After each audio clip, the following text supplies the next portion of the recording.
Red Dead Redemption 1 was way ahead of its time. When I played this game back in 2010, I knew I was experiencing something special that had been crafted with love and passion, but I couldn't really put this feeling into words or explain why I liked it so much. Of course, this was before I had my YouTube channel and did video game breakdowns like the one you're watching right now.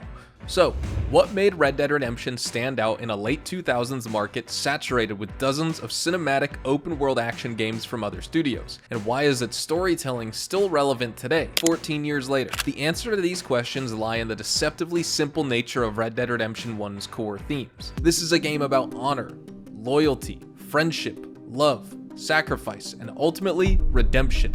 Universal values that will never go out of fashion and can be understood by anyone. It's often said that a simple story told well can have a lasting impact, and Rockstar is a master at crafting meaningful interactions that make you feel invested in their story. They also know about the importance of world building and making the player care about this virtual place that they're going to inhabit for the next 40 to 60 hours of their life. This is something a lot of modern AAA games try to do and fail at, despite budgets that rival a Marvel movie. It doesn't matter how technically impressive your game engine is, or how many polygons you have on screen if the player doesn't care about your character's motivations and struggles. In Red Dead Redemption, every mission, every moment builds up to something bigger. Important NPCs in the game act in a way that make them believable, and it isn't hard to imagine people like this actually living in the America of 1911. I've seen some people criticize RDR1's gameplay for reusing the same run and gun formula that's been around since the days of San Andreas, but I think it fits perfectly into the tale of a legendary Old West gunslinger. Imagine how boring it would be if John Marston had to take cover between every single shot, and if he needed 30 seconds to reload his revolver.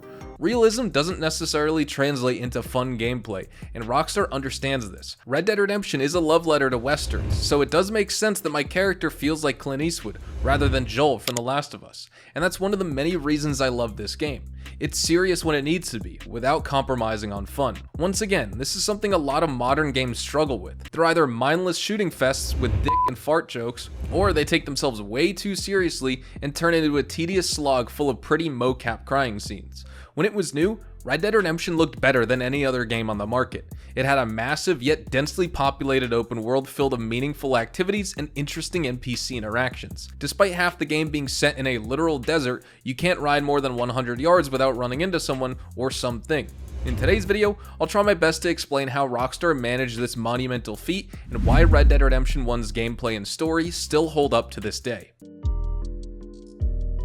First, we need to talk about the one thing that made Red Dead Redemption so unique. And no, it's not the fact that this was a AAA cowboy game, because we did have cowboy action games even before Red Dead Redemption. The problem was with the Western genre itself, which had dropped off massively in popularity, and studios weren't sure if young kids wanted to play games based on movies that went out of fashion 30 years ago. Despite this, games like Gun and Call of Juarez were making a name for themselves. Rockstar also had the prototype for Red Dead Redemption called Red Dead Revolver, featuring a hero called Red Harlow. But all of these games were missing that crucial something which prevented them from becoming a cultural phenomenon. Gun had an open world, but it was empty and had a bare-bones story. Call of Juarez nailed that cinematic gunplay and western atmosphere, but its level design and mission structure were more linear than a T-square. Rockstar's first attempt at a western game, Red Dead Revolver, also had the same issues as Call of Juarez. And then we got Red Dead Redemption. It combined the best aspects of its predecessors into one seamless package, without any of the drawbacks. The world was full of detail, the gunplay was stylish, and the soundtrack was reminiscent of old spaghetti westerns.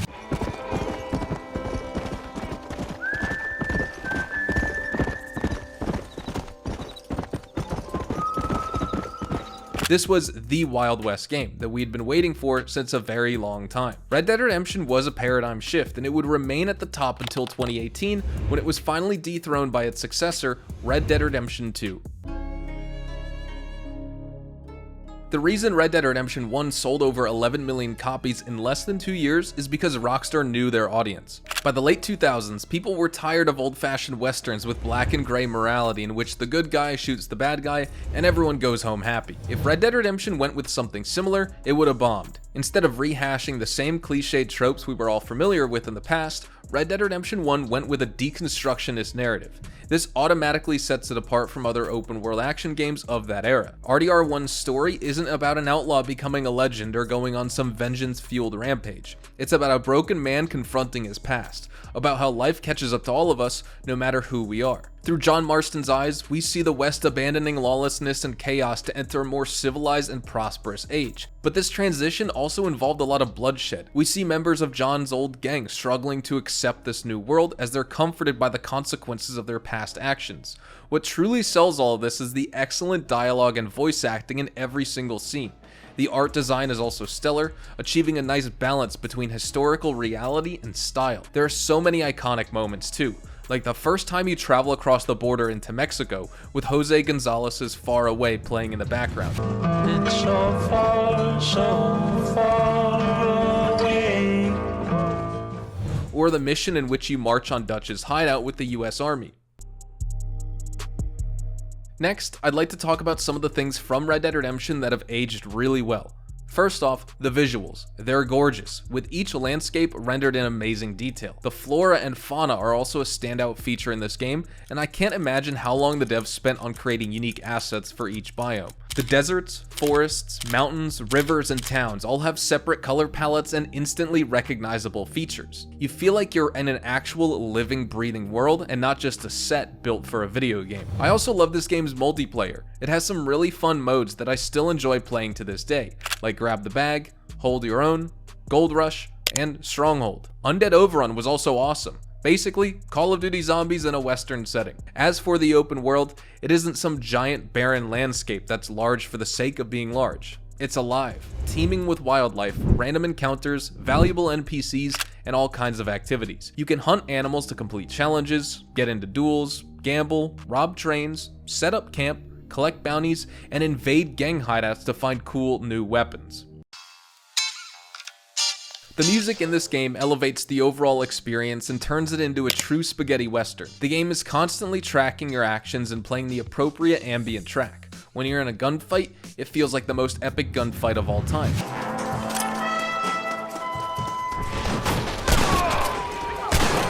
When you're roaming in the wilderness, the music reflects that sense of calm and peace.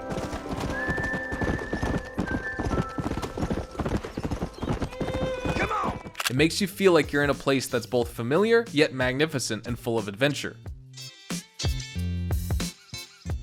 Red Dead Redemption 1 was built on the same engine as Grand Theft Auto 4, but I feel it has better animations and character models. Of course, GTA 4 is set in modern day New York, so it is going to have more objects and a higher population density, but aesthetically speaking, Red Dead Redemption 1 is an absolute masterpiece. It has so much going on at any given time, and all of the NPCs react to your actions in a way that feels believable. Sure, the textures could be a bit better, but this game is from 2010. It was built for the Xbox 360 and PlayStation 3, both of which just had 512 megabytes of video memory and were using GPUs from 2005. When the RDR1 PC port comes out, I believe that Rockstar will add support for higher resolutions, which should make everything look a little better. You've probably seen plenty of videos about Red Dead Redemption 2's attention to detail, from daily NPC routines to food disappearing from your plate in real time as you eat your meal, but RDR1 also had its fair share of minute details that when you finally notice them, they make the game feel that much more realistic. Anyways guys, that's all I have to say about the original Red Dead Redemption. It is undoubtedly one of Rockstar's crowning moments and a milestone in the history of gaming. Then again, the amount of effort that Rockstar put into RDR1, it should be no surprise that this was commercially successful. However, what is surprising here is how well it holds up in 2024. 14 years after it was launched, Red Dead Redemption 1 was way ahead of its time and set the gold standard for every other open world action adventure. The only Wild West game that surpasses it is Red Dead Redemption 2. If you're excited for the upcoming PC port of RDR1, I've already made a video talking about what we can expect and why this is such an amazing moment for Rockstar fans. Have you played the original Red Dead Redemption? I think it surpasses even RDR2 in certain areas like duels and bounties, but that's just me. Let me know in the comments what you guys think. I'll catch you guys in the next video. Until then, adios amigos.